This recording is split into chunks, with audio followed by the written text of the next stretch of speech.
Hello and welcome dear friends. Last video લેક્ચરની અંદર આપણે વાત કરતા હતા પરમાણ્વીય ત્રિજ્યા.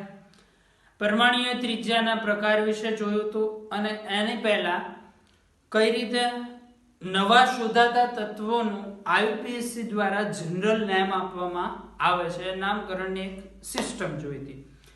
પછી ત્રિજ્યા વિશે વાત કરતા હતા. પરમાણ્વીય ત્રિજ્યા ટોટલ 3 પ્રકારની છે: સહસંયોજક, ધાત્વિક, વાન ડર વાલ્સ ત્રિજ્યા. સહસંયોજક ત્રિજ્યા એટલે સહસંયોજક બંધનું અડધું અંતર, ધાત્વિક બંધનું અડધું અંતર એટલે ધાત્વિક ત્રિજ્યા, અને વાન ડર વાલ્સ બંધનું અડધું અંતર એટલે વાન ડર વાલ્સ ત્રિજ્યા. ત્રણેયમાંથી સૌથી ઓછી હોય સહસંયોજક ત્રિજ્યા, સેકન્ડ નંબરે આવે ધાત્વિક અને લાસ્ટમાં આવે વાન ડર વાલ્સ ત્રિજ્યા. આ 3 વિશે ઇન્ફોર્મેશન જોઈ હતી. ત્યાર પછી નેક્સ્ટ જે જોવાનું છે એ છે આયનીય ત્રિજ્યા. આયનીય ત્રિજ્યાના પણ 2 પ્રકાર છે: ધન આયનની ત્રિજ્યા, ઋણ આયનની ત્રિજ્યા. આયનીય ત્રિજ્યા મેળવવાની સિસ્ટમ તો એ જ છે જે રીતે સહસંયોજક ત્રિજ્યા મેળવો એ જ રીતે આયનીય ત્રિજ્યા મળશે, પરંતુ જ્યારે મૂળ પરમાણુમાંથી ધન આયન બનશે અથવા તો મૂળ પરમાણુમાંથી ઋણ આયન બનશે ત્યારે એની ત્રિજ્યામાં શું ચેન્જ આવશે એ વાત ખૂબ જ મહત્વની છે. એટલે હવે જોઈએ છે આયનીય ત્રિજ્યા.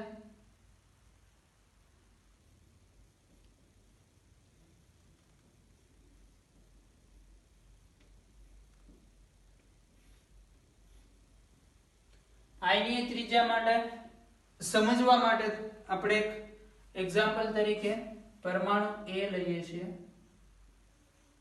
પરમાણુ A ની આ ઇલેક્ટ્રોન રચના છે. A તરીકે કયો પરમાણુ છે આપણને કોઈ જ ખબર નથી.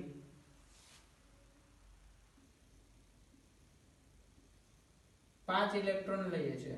બોરોન છે એવું વાત નથી, સમજવા માટે આપણે A નામનો એક પરમાણુ બનાવ્યો છે એવું વિચારીએ. એમાં ટોટલ 7 ઇલેક્ટ્રોન છે.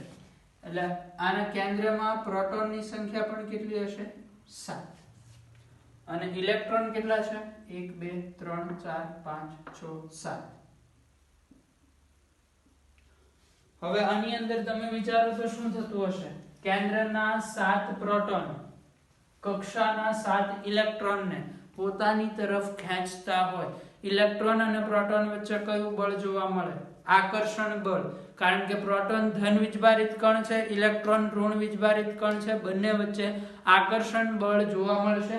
તો કેન્દ્રના 7 પ્રોટોન કક્ષાઓના 7 ઇલેક્ટ્રોનને પોતાની તરફ ખેંચતા હશે. બરોબર. હવે માની લો કે આમાંથી ધન આયન બને. ધન આયન ક્યારે બને? પરમાણુ ઇલેક્ટ્રોન ગુમાવે તો. એટલે આ એક પરમાણુ છે, પરમાણુમાંથી આપણે ધન આયન બનાવવો છે. ધન આયન બનાવવા માટે શું કરશું? પરમાણુ ઇલેક્ટ્રોન ગુમાવશે. પરમાણુ ઇલેક્ટ્રોન ગુમાવે. સપોઝ કે બહારની કક્ષામાંથી એક ઇલેક્ટ્રોન દૂર થયો. એટલે હવે રચના કેવી વધશે? કેન્દ્ર, પ્રથમ કક્ષા, આ બીજી કક્ષા. પ્રથમ કક્ષામાં કેટલા ઇલેક્ટ્રોન છે? 2. બીજી કક્ષામાં હવે કેટલા ઇલેક્ટ્રોન હશે? ટોટલ પહેલા 5 ઇલેક્ટ્રોન હતા, એમાંથી એક દૂર થઈ જશે એટલે 4 ઇલેક્ટ્રોન આવશે. ટોટલ ઇલેક્ટ્રોન રહ્યા આમાં 6. કેન્દ્રમાં પ્રોટોનની સંખ્યા કેટલી હશે? પ્રોટોન 7. કારણ કે પ્રોટોન તો દૂર નથી થવાનો. દૂર શું થયું? ઇલેક્ટ્રોન. તો હવે ઇલેક્ટ્રોન કેટલા થઈ જશે? 6. અહીંયા પણ કેન્દ્ર બહારના ઇલેક્ટ્રોનને ખેંચતું હશે. અહીંયા પણ કેન્દ્ર બહારના ઇલેક્ટ્રોનને ખેંચતું હશે. રચના ધોરણોમાં આપણે થોડુંક ડિફરન્સ કરીએ. અલગ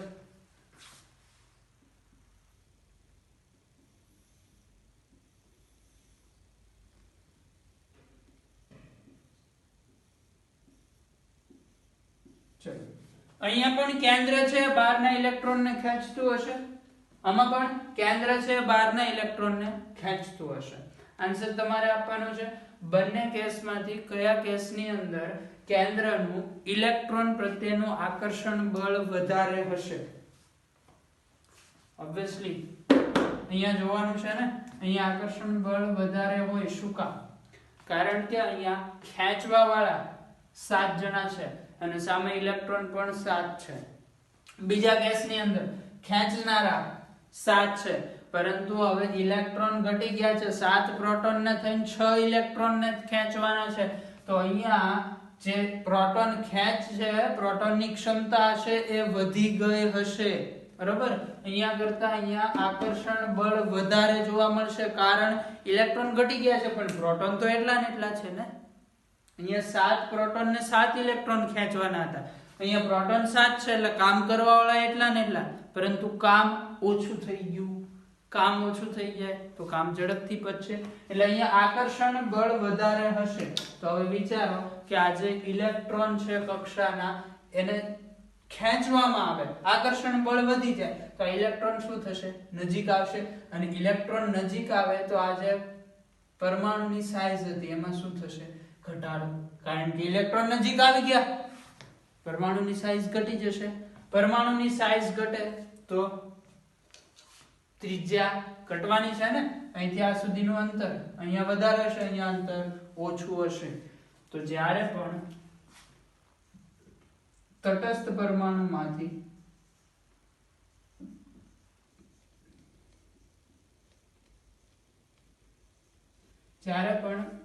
પરમાણુમાંથી શું બનશે?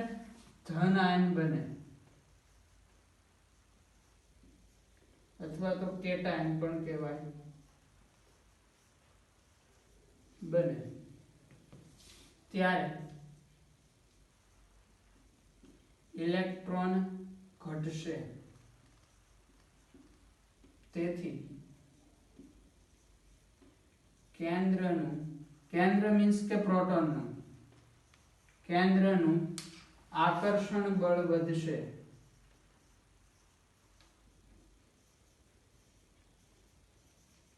આકર્ષણ બળ વધે છે એના પાછળનું રીઝન શું છે? પ્રોટોનની સંખ્યા ઇલેક્ટ્રોન કરતા વધી ગઈ. આકર્ષણ બળ વધે તેથી શું થશે? તેથી ઇલેક્ટ્રોન કેન્દ્રની વધુ નજીક આવશે અને એનું પરિણામ શું મળશે? પરિણામે ત્રિજ્યા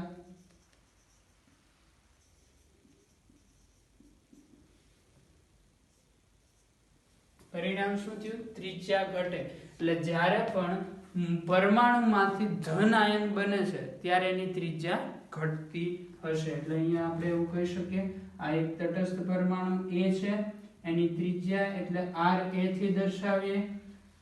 પછી ધન આયન A માંથી બને છે, એની ત્રિજ્યા એટલે Ra પ્લસ દર્શાવે. આ બંનેમાં કોણ વધુ હશે? પરમાણુની ત્રિજ્યા. ધન આયન બનશે તો ત્રિજ્યામાં ઘટાડો આવશે. હવે ચલો ઋણ આયન બને તો શું જોવા મળશે એની વાત કરીએ. ઋણ આયન બને મતલબ કે પરમાણુની અંદર એક ઇલેક્ટ્રોન બહારથી એડ થવાનો છે. આ પરમાણુની અંદર બહારથી એક ઇલેક્ટ્રોન એડ કરાવીએ. ઇલેક્ટ્રોન એડ થાય છે એટલા માટે અહીંયા પ્લસ સાઇન છે.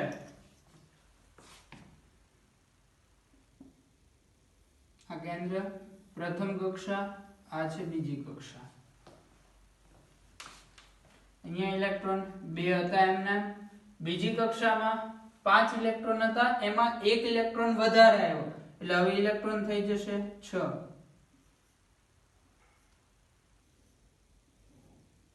આ થઈ ગયા 6 ઇલેક્ટ્રોન. ટોટલ કેટલા થઈ ગયા? 1 2 3 4 5 6 7 8. પહેલા હતા 7. પહેલાની સિચ્યુએશન 7 પ્રોટોન 7 ઇલેક્ટ્રોન.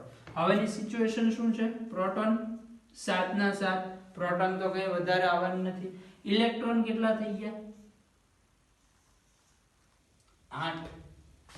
ચલો હવે અહીંયા શું થશે વિચારો જાતે. અહીંયા પ્રોટોન હતા 7, એને કામ પણ કરવાનું હતું 7 ઇલેક્ટ્રોન ઉપર. 7 ઇલેક્ટ્રોન ને ખેંચવાના હતા. જ્યારે તટસ્થ પરમાણુમાંથી ઋણાયન, આ છે ધનાયન, આને આપણે A+ થી દર્શાવશું, અને આ છે ઋણાયન, આને દર્શાવશું A- માં. જ્યારે તટસ્થ પરમાણુમાંથી ઋણ આયન બને છે, ઇલેક્ટ્રોન એડ થાય છે. હવે અહીંયા પ્રોટોન છે 7, એને કામ કરવાનું છે 8 ઇલેક્ટ્રોન ઉપર. જ્યારે ધન આયન બન્યો તો ત્યારે એવું થયું હતું કામ કરવાવાળા એટલા ને એટલા હતા, કામ ઘટી ગયું હતું. અહીંયા કામ કરવાવાળા તો એના જ છે, એટલા ને એટલા જ છે, પરંતુ કામ વધી ગયું છે પહેલા કરતા. પહેલા 7 જ ઇલેક્ટ્રોન ને ખેંચવાના હતા, હવે ખેંચવાના છે 8 ઇલેક્ટ્રોન ને. હવે 7 પ્રોટોન થઈને 8 ને ખેંચવા જાય તો અહીંયા કરતા આકર્ષણ બળ ઓછું થશે. આકર્ષણ બળ ઓછું થાય મતલબ અહીંયા પહેલા વધારે ખેંચાયેલા હતા, હવે આકર્ષણ બળ ઘટે એટલે ઇલેક્ટ્રોન દૂર છે. ઇલેક્ટ્રોન દૂર જાય તો પરમાણુનું કદ વધે, અને કદ વધે તો ઓટોમેટિકલી ત્રિજ્યા વધવાની છે. વાત સમજાય છે? જ્યારે તટસ્થ પરમાણુમાંથી ધન આયન બને છે ત્યારે કેન્દ્રનું કામ ઘટે છે, ઇલેક્ટ્રોનને ઝડપથી વધારે આકર્ષણથી ખેંચી શકે, સાઇઝ ઘટશે. જ્યારે ઋણ આયન બને છે, નવા ઇલેક્ટ્રોન એડ થશે, પ્રોટોન એટલા ને એટલા રહેશે, કેન્દ્રનું કામ વધી જશે, આકર્ષણ બળ ઘટશે એટલે ઇલેક્ટ્રોન દૂર જશે, તેનાથી ત્રિજ્યા વધશે. તો ચલો આ જે વસ્તુ લખી એની આ જ ઋણ આયન માટે લખવું હોય તો શું લખાય? પહેલું, તટસ્થ પરમાણુમાંથી ઋણ આયન બને, તટસ્થ પરમાણુ માંથી ઋણ આયન બને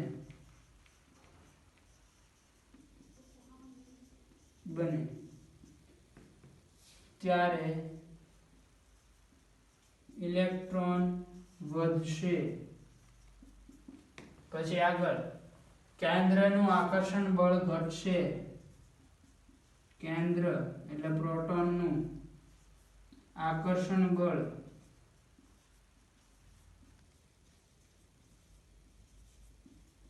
ઘટશે. કેન્દ્રનું આકર્ષણ બળ ઘટે એટલે ઇલેક્ટ્રોન કેન્દ્રથી દૂર જશે. ઇલેક્ટ્રોન કેન્દ્રથી દૂર જશે. ઇલેક્ટ્રોન કેન્દ્રથી દૂર જાય, પરિણામે ત્રિજ્યા વધશે. પરિણામે ત્રિજ્યા વધશે. અને આના માટે આવી સંજ્ઞા આપી હોય તો તટસ્થ પરમાણુ R A, ઋણ આયન R A માઈનસ, આ બંનેમાં R A માઈનસ ની ત્રિજ્યા વધારે હોય. ત્રણેયની એક સાથે કમ્પેરિઝન કરો. સૌથી ઓછું R A પ્લસ, પછી હશે R A એટલે પરમાણુ પોતે, અને પછી ઋણ આયન R A માઈનસ. તો આ થઈ ગઈ આયનીય ત્રિજ્યા. જ્યારે પરમાણુમાંથી ધન આયન બનશે તો ત્રિજ્યા ઘટશે, અને ઋણ આયન બનશે તો ત્રિજ્યા વધશે. એટલે આ બે સ્ટેટમેન્ટ ખાસ યાદ રાખવાના. ધન આયન બને તો ત્રિજ્યા ઘટે, ઋણ આયન બને તો ત્રિજ્યા વધે. ઝડપથી નોટ કરો. પછી ત્રિજ્યાનું આવર્તમાં અને સમૂહમાં શું ફેરફાર છે એ જોઈએ.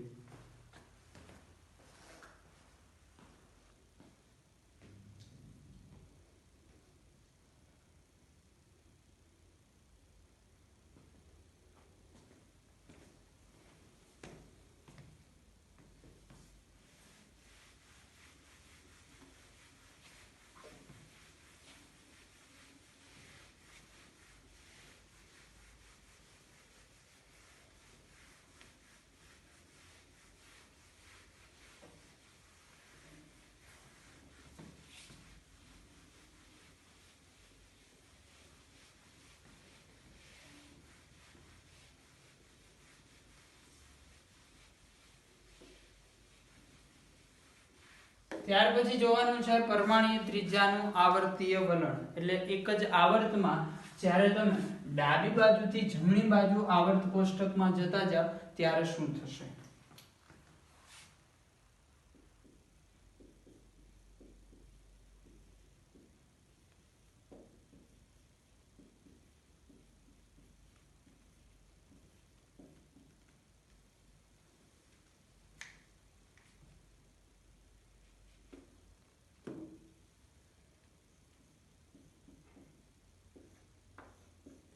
અહીંયા હું એક આવર્ત દર્શાવું છું, આવર્ત નંબર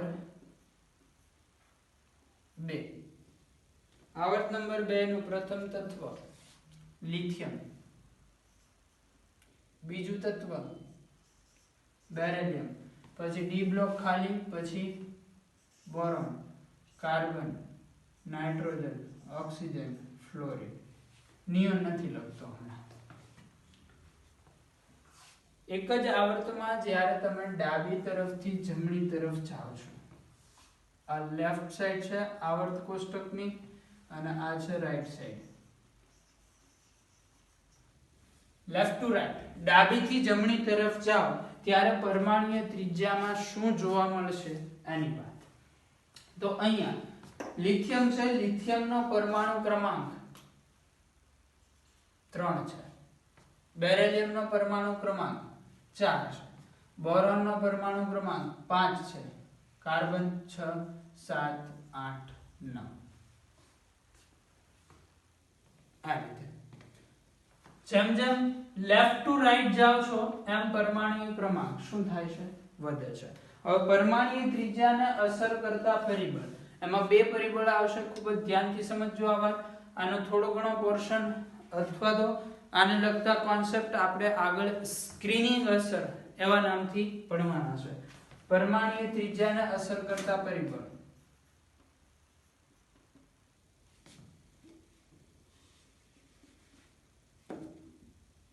પરમાણુય ત્રિજ્યાને અસર કરતા પરિબળ.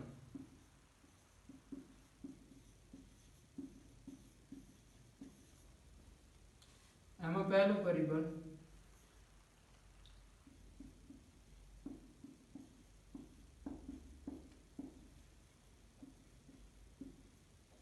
પરિબળ છે શિલ્ડિંગ અસર. બીજું પરિબળ છે કેન્દ્રનો ધન વીજભાર યા તો પ્રોટોન, એને આપણે Z કહીશું. Z એટલે શું? કેન્દ્રનો ધન વીજભાર. શિલ્ડિંગ અસર છે આજના લેક્ચરમાં આપણે ભણતા નથી, નેક્સ્ટ લેક્ચરમાં આપણે ભણશું. એટલે આજે શિલ્ડિંગ અસર શું છે એની કોઈ જ માહિતી તમને નહીં મળે. હા, શિલ્ડિંગ અસર ત્રિજ્યા ઉપર શું અસર કરશે એ હું તમને કહી દઈશ, અને એટલું યાદ રાખવાનું. નેક્સ્ટ લેક્ચરમાં શિલ્ડિંગ અસર શું છે એ પણ આપણે ડિટેલમાં ભણી લેશું. એટલે એને લગતું જે કંઈ કન્ફ્યુઝન હશે એ બધું જ દૂર થઈ જશે. શિલ્ડિંગ અસર માટે એવું યાદ રાખવાનું, શિલ્ડિંગ અસર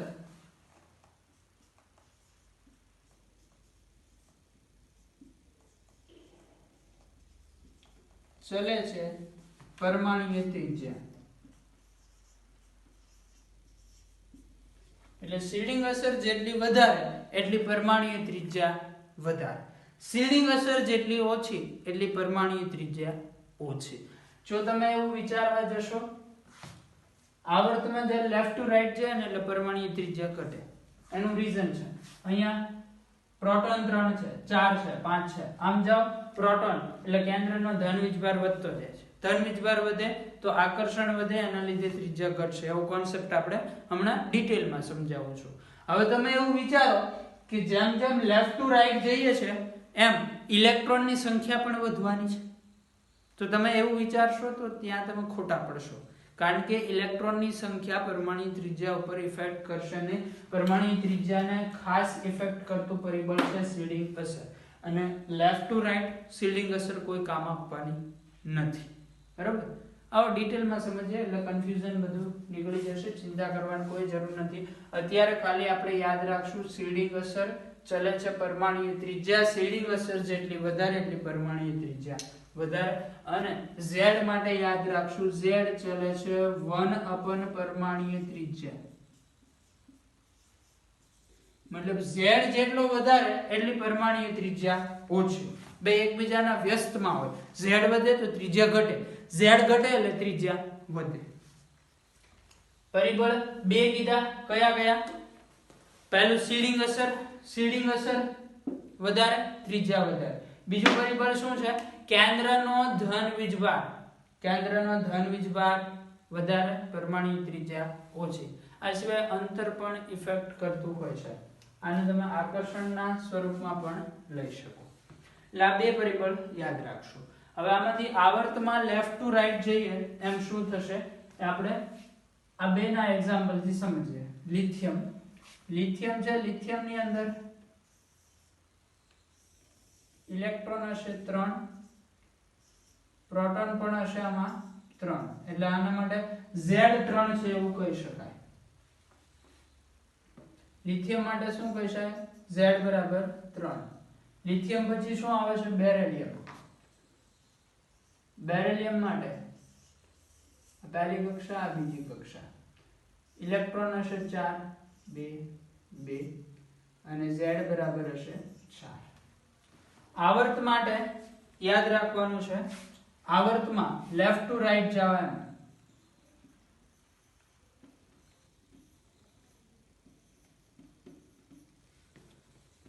ત્રિજ્યાને અસર કરતું પરિબળ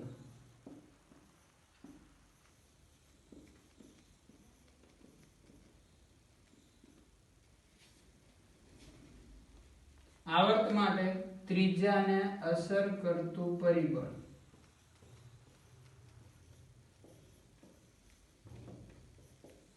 કયું છે? Z.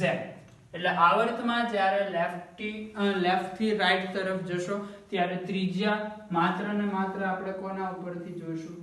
Z ઉપરથી. આ ખાસ યાદ રાખવાનું, કેમ કે જો તમે ત્યાં સીલિંગ અસર કે બીજું વિચારવા જશો તો કન્ફ્યુઝન થશે. એકચ્યુઅલમાં આ પ્રેક્ટિકલી સાબિત થયેલી વસ્તુ છે કે આવર્તમાં લેફ્ટ ટુ રાઈટ જવામાં આવે ત્યારે સીલિંગ અસર વધે છે.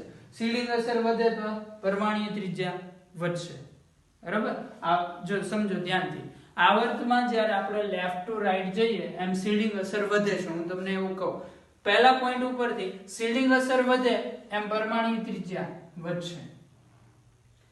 હવે આવર્તમાં લેફ્ટ ટુ રાઈટ જઈએ એમ Z, એ તો તમારી સામે છે તે Z વધે છે. Z વધે એમ પાછું પરમાણ્વીય ત્રિજ્યા ઘટે. એટલે બે ફેક્ટર ઇફેક્ટિવ છે, એક છે સીલિંગ અસર, બીજું છે Z. સીલિંગ અસર લેફ્ટ ટુ રાઈટ શું કામ કરશે? ત્રિજ્યા વધારવાનું. અને Z શું કામ કરશે? ત્રિજ્યા ઘટાડવાનું. હવે આ બંનેમાંથી કોનું વધારે ચાલશે? તો પ્રેક્ટિકલી એવો જોવા મળ્યું કે જ્યારે આવર્તમાં લેફ્ટ ટુ રાઈટ જાઓ ત્યારે આ જીતી જાય છે. આનું કામ શું હતું? ત્રિજ્યા ડાઉન કરવાની. તો લેફ્ટ ટુ રાઈટ જાવ ત્રિજ્યા શું થશે? ડાઉન થશે. રીઝન શું છે? Z વધે. Z વધે એટલે બહારના જે ઇલેક્ટ્રોન છે એનું આકર્ષણ વધે. આકર્ષણ વધે એટલે કદ નાનું થાય. આ બધા જ પોઈન્ટ આપણે ડિટેલમાં લખીએ છીએ. આવર્તમાં ડાબી બાજુથી જમણી તરફ જતા પહેલું ફેક્ટર શિલ્ડિંગ અસર. શિલ્ડિંગ અસર વધે. શિલ્ડિંગ અસર શું છે એ આપણે આગળ ભણવાના છીએ. શિલ્ડિંગ અસર વધે એટલે શું થશે? પરમાણ્વીય ત્રિજ્યા વધે. એટલે લેફ્ટ ટુ રાઈટ જઈશું, મતલબ lithium, beryllium, boron, carbon, nitrogen, oxygen, fluorine, આ રીતે આવર્ત કોષ્ટકમાં જ્યારે ડાબીથી જમણી તરફ જઈએ એમ શિલ્ડિંગ અસર વધશે. એટલે શિલ્ડિંગ અસર શું કામ કરશે? પરમાણ્વીય ત્રિજ્યા વધારશે. બીજું ફેક્ટર Z. Z એટલે કેન્દ્રનો ધન વીજભાર, મતલબ કે કેન્દ્રમાં પ્રોટોનની સંખ્યા. તો ધ્યાનથી જુઓ, લેફ્ટ ટુ રાઈટ જાઓ એમ કેન્દ્રમાં પ્રોટોનની સંખ્યા શું થાય છે? વધે છે કે ઘટે? અહીંયા 3 proton, 4 proton, 5 proton. Left to right જાઓ એમ Z વધે છે, કેમ કે કેન્દ્રમાં પ્રોટોનની સંખ્યા વધે છે. Z વધે છે. Z વધે એમ શું થશે? Z ચલે છે 1/3 ત્રિજ્યા. Z વધે તો ત્રિજ્યા ઘટે. એટલે Z શું કામ કરશે? પરમાણ્વીય ત્રિજ્યા. Z શું કામ કરે? ઘટાડે. એટલે પરમાણ્વીય ત્રિજ્યા ઘટે. એટલે હવે અહીંથી આમ જાઓ, બે ફેક્ટર અસર કરે છે, એક શિલ્ડિંગ અસર, એક Z. આ બંનેમાંથી કોનું વધારે ચાલે? તો પ્રેક્ટિકલી એવું જોવા મળ્યું, આવર્ત માટે શિલ્ડિંગ અસર કરતા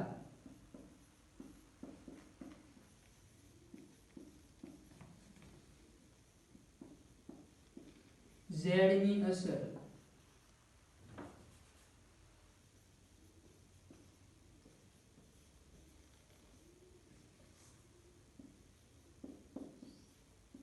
વધુ હોય છે.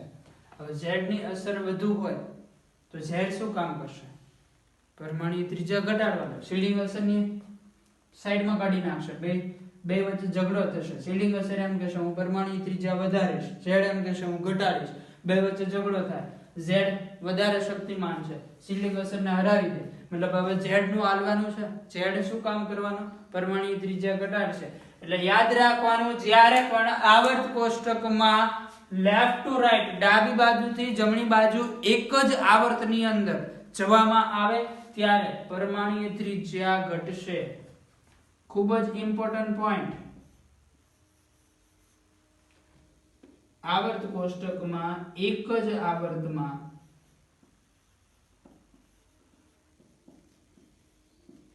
ડાબીથી જમણી તરફ જતા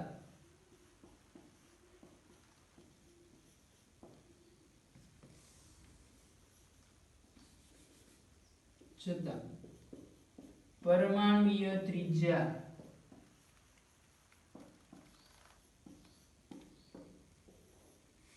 યાદ રાખવાનું, એક જ આવર્તમાં ડાબીથી જમણી તરફ જતા પરમાણ્વીય ત્રિજ્યા ઘટે છે, કારણ z વધે છે. તો ચલો આ એક જ આવર્ત છે. આ આવર્તની અંદર તમને પૂછવામાં આવે બોરોન, કાર્બન, નાઇટ્રોજન અને ઓક્સિજન, આ ચારમાંથી કોની પરમાણ્વીય ત્રિજ્યા વધારે હશે? આવા ક્વેશ્ચન પૂછાય છે બહુ બધા. આ ચારમાંથી કોની પરમાણ્વીય ત્રિજ્યા વધારે હશે? સ્ટેટમેન્ટ શું કહે છે? એક જ આવર્તમાં ડાબીથી જમણી તરફ જતા પરમાણ્વીય ત્રિજ્યા ઘટે. આ તમે જાઓ છો ડાબીથી જમણી તરફ, બોરોન, કાર્બન, નાઇટ્રોજન, ઓક્સિજન, પરમાણ્વીય ત્રિજ્યા ઘટશે.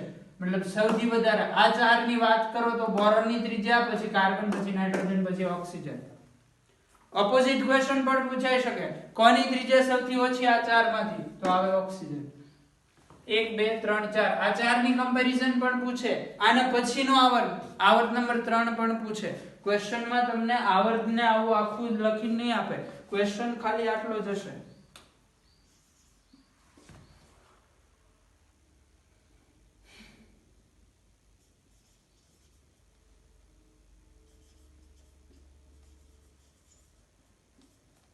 આ ચારને પરમાણ્વીય ત્રિજ્યાના ચડતા ક્રમમાં ગોઠવો. હવે આ ચાર કયા આવર્તના છે, કયા સમૂહના છે, એનો ખ્યાલ તમને હોવો જોઈએ. એ ખ્યાલ ક્યારે હશે? આવર્ત કોષ્ટક આવડતું હશે તો. એટલા માટે જ સ્ટાર્ટિંગની અંદર તમને કીધેલું છે આ ક્વેશ્ચન તમે ત્યારે જ સોલ્વ કરી શકશો જ્યારે આવર્ત કોષ્ટકના S બ્લોક, P બ્લોકના દરેક સમૂહ અને આવર્ત યાદ હશે તો, બાકી સોલ્વ થશે નહીં. એટલે P બ્લોકના સમૂહ આવર્ત દરેક કમ્પ્લીટલી યાદ હોવા જોઈએ તો જ આપણે આ ક્વેશ્ચન સોલ્વ કરી શકશું. આ વાત મગજમાં બેઠાડી લેજો. અને P બ્લોક, S બ્લોક બંને બ્લોકના દરેક તત્વ આડા ઉભા ગમે તેમ યાદ હોવા જોઈએ. ચલો આ ક્વેશ્ચન તો આપણે પછીથી સોલ્વ કરીએ. પહેલા આ જે સ્ટેટમેન્ટ જેટલા કઈ લેખા છે એ સમજી લઈએ. શું કીધું? લેફ્ટ ટુ રાઈટ જઈએ, બે અસર, એક તો સીડિંગ અસર એ વધશે, એમ પરમાણ્વીય ત્રિજ્યા વધશે. બીજી અસર z વધે છે, પરમાણ્વીય ત્રિજ્યા ઘટે છે. આ બંને વચ્ચે લડાઈ થશે. પ્રેક્ટિકલી જોવા મળ્યું કે z જીતી જશે. z એની અસર વધુ છે, મતલબ પરમાણ્વીય ત્રિજ્યા પરિણામી રીતે ઘટશે. એટલે એક જ આવર્તમાં લેફ્ટ ટુ રાઈટ જાઓ, પરમાણ્વીય ત્રિજ્યા ઘટે. સિમ્પલી તમારે સમજવું હોય તો એવું સમજી શકો, પરમાણ્વીય ત્રિજ્યા એટલે કેન્દ્રનો ધન વીજભાર. કેન્દ્રનો ધન વીજભાર વધે. હવે કેન્દ્રમાં રહેલ ધન વીજભાર, અહીંયા Z3 છે, અહીંયા Z4 છે. કેન્દ્રમાં રહેલ ધન વીજભાર વધે એમ શું થાય? આકર્ષણ વધે.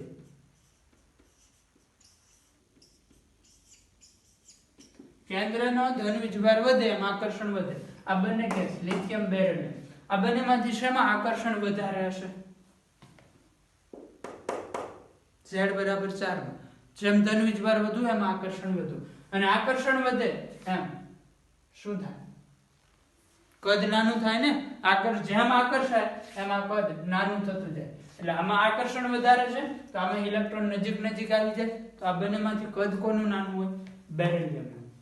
હવે તમે એવું વિચારો કે અહીંયા 3 પ્રોટોનની સામે 3 ઇલેક્ટ્રોન છે, અહીંયા 4 ની સામે 4 છે, તો એ જે કેસ છે એ શિલ્ડિંગ અસરનો કેસ છે. એ આપણે આખો ભણ્યા નથી, એટલે એમાં નહીં જઈએ. આપણે ખાલી કોના ઉપર ફોકસ કરશું? Z ઉપર.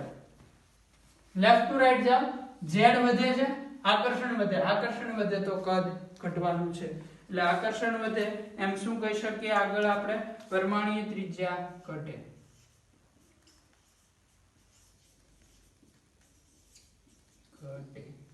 ચલો, આ વાત થઈ ગઈ આવર્ત માટે. ઝડપથી આટલી વસ્તુ નોટ કરી લો.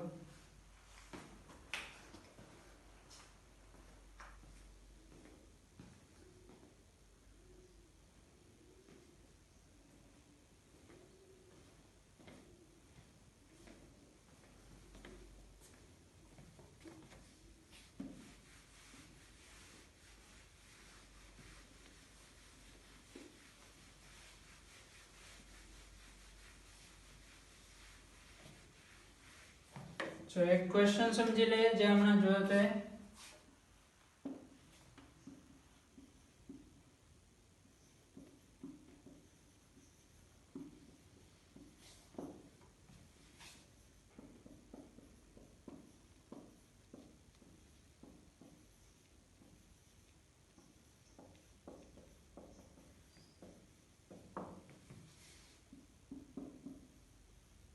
મોસ્ટ ઓફ જે કોમ્પિટિટિવ એક્ઝામમાં ક્વેશ્ચન આવે છે એ પણ આ ટાઈપના આવે છે. આ રીતે 3-4 આયન પરમાણુ આપી દીધા હોય, પરમાણુ ત્રિજ્યાના ચડતા ઉતરતા ક્રમમાં ગોઠવવાના હોય. એના માટે આ ક્વેશ્ચન સોલ્વ કરવા માટે તમને એક ખ્યાલ હોવો જોઈએ કે આ બધા તત્વો કયા સમૂહ કયા આવર્તના છે. ઓકે, તો અત્યારે કહી દઉં છું આ બધા તત્વો આવર્ત નંબર 3 ના છે. એ વસ્તુ યાદ રાખવાની છે આવર્ત કોષ્ટક ઉપરથી. આવર્ત નંબર 3 તમે લખો. આવર્ત 3 આખો લખી દઉં છું હું. આવર્ત 3 જો તમે યાદ રાખી લેશો તો પછી આખો લખવાની જરૂર નહીં પડે, ખાલી તમને જોઈને ખ્યાલ આવી જશે. આમથી આમ જાવ એટલે પહેલા આવે સોડિયમ, પછી મેગ્નેશિયમ, એલ્યુમિનિયમ, ક્લોરીન. તો એ રીતે ચડતો ક્રમ ગોઠવી શકાય. આવર્ત નંબર 3 નું પ્રથમ તત્વ સોડિયમ, બીજું મેગ્નેશિયમ, પછી 13 નંબર છે એલ્યુમિનિયમ, પછી silicon, 14 number, 15 number phosphorus, 16 number sulphur, 17 number chlorine. આવર્ત નંબર છેલ્લો 18મો સમૂહ નથી લખતો. આવર્ત નંબર 3 થઈ ગયો.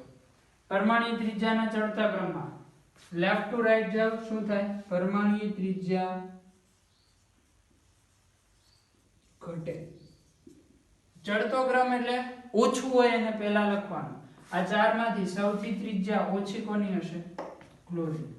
તો પહેલા લખશું ક્લોરીન, પછી આમાં આવતા જાય ત્રિજ્યા વધતી જાય. પછી કોણ આવે છે?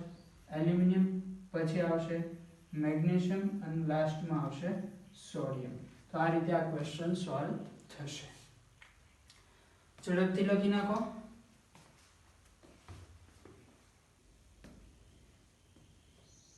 એના પછી જે સમૂહ માટે છે, સમૂહમાં તમે ઉપરથી નીચે આવો તો ત્રિજ્યાની અંદર શું વલણ જોવા મળશે, પરંતુ એની વાત આપણે નેક્સ્ટ ટાઈમ કરીશું.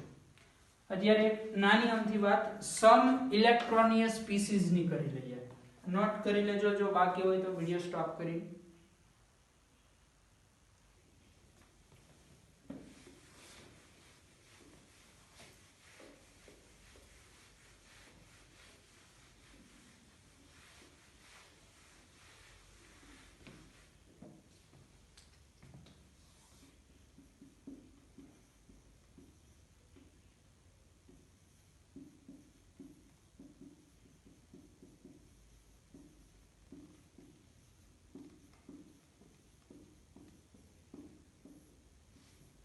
સમ ઇલેક્ટ્રોનીય સ્પીસીઝ. સમ ઇલેક્ટ્રોનીય સ્પીસીઝ કોને કહેવાય? જેમાં ઇલેક્ટ્રોન સમાન હોય. જેમ કે એક્ઝામ્પલ લઈ O-2. આની અંદર ઓક્સિજનના 8 ઇલેક્ટ્રોન હોય, -2 એટલે -2 એટલે બે ઇલેક્ટ્રોન એડ થયેલા છે, આમાં ઇલેક્ટ્રોન હશે 10. F-1 F નો પરમાણુ ક્રમાંક છે 9, એના પોતાના 9 ઇલેક્ટ્રોન હોય, -1 એટલે એક ઇલેક્ટ્રોન આવેલો છે, તો આમાં પણ ઇલેક્ટ્રોન હશે 10. નિયોન પરમાણુ ક્રમાંક 10 છે, 10 ઇલેક્ટ્રોન છે. આ બધાને શું કહેવાય? સમ ઇલેક્ટ્રોનીય સ્પીસીસ. બરાબર, બધામાં ઇલેક્ટ્રોન સરખા છે, આમાં પણ 10 ઇલેક્ટ્રોન, આમાં પણ 10, આમાં પણ 10. આગળ સોડિયમ પ્લસ, આમાં પણ 10 ઇલેક્ટ્રોન. સોડિયમનો પરમાણુ ક્રમાંક છે 11, સોડિયમ +1 એટલે એમાંથી એક ઇલેક્ટ્રોન દૂર થયો હોય તો 10 વધે.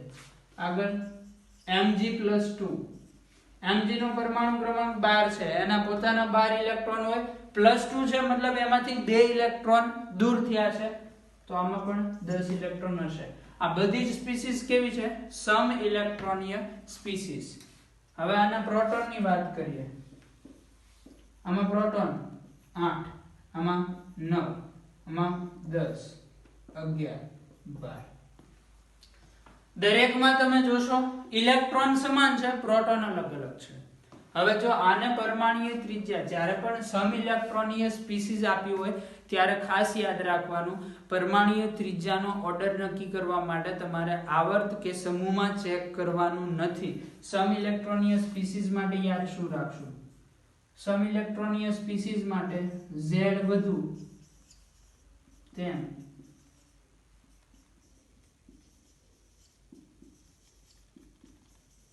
ઓછી, Z વધુ તેમ ત્રિજ્યા ઓછી. આમાં આવર્ત સમૂહ કંઈ જ ચેક કરવા જવાનું નથી, પણ શરત શું છે? સમ ઇલેક્ટ્રોનીય સ્પીસીસ મતલબ એના ઇલેક્ટ્રોન સરખા હોવા જોઈએ. જો આ બેના ઇલેક્ટ્રોન સરખા છે તો એમાં એ કયા આવર્તમાં છે, કયા સમૂહમાં, કોઈ જ વસ્તુ જોવા જવાની જરૂર રહેશે નહીં. માત્ર શું ચેક કરવાનું? Z વધુ એમ ત્રિજ્યા ઓછી, કારણ અહીંયા Z છે 8, ઇલેક્ટ્રોન છે 10, મતલબ 8 જણા થઈને 10 નું કામ કરે છે. 8 પ્રોટોન 10 ઇલેક્ટ્રોન ને ખેંચશે. છેલ્લું જુઓ, એમાં ઇલેક્ટ્રોન 10 છે, ઇલેક્ટ્રોન તો એટલા ને એટલા, ખેંચવાવાળા 12 જણા. તો આ બંનેમાંથી કોણ વધારે ખેંચી શકે? ઓબ્વિયસલી આ છે. આ વધારે ખેંચે એટલે શું થાય? બહારના જે ઇલેક્ટ્રોન હોય, આ કેન્દ્ર છે, બહારના ઇલેક્ટ્રોન છે, આ ઇલેક્ટ્રોનને ઓક્સિજન અને મેગ્નેશિયમ બેમાંથી કોણ વધારે ખેંચે? મેગ્નેશિયમ. ખેંચે એટલે ઇલેક્ટ્રોન ક્યાં જાય? અંદરની તરફ. અંદરની તરફ જાય એટલે ત્રિજ્યા ઘટે. બરાબર, એટલે સમ ઇલેક્ટ્રોનીય સ્પીસીસ માટે Z વધુ એમ ત્રિજ્યા ઓછી, આ એક જ વસ્તુ. એમાં આવર્ત સમૂહ કંઈ ચેક કરશો નહીં, પરંતુ આ હોવું જોઈએ. જો સમ ઇલેક્ટ્રોનીય સ્પીસીસ ન હોય તો પછી આવર્ત કે સમૂહ ચેક કરવાનો. તો આના માટે ત્રિજ્યાનો ઓર્ડર શું હશે? સૌથી ઓછી ત્રિજ્યા Z, જેનો સૌથી વધારે હોય એની ત્રિજ્યા સૌથી ઓછી હોય. આ રીતે ત્રિજ્યાનો ઓર્ડર આવશે. ચલો નોટ કરી લો, નેક્સ્ટ લેક્ચર થી આગળ વધીશું.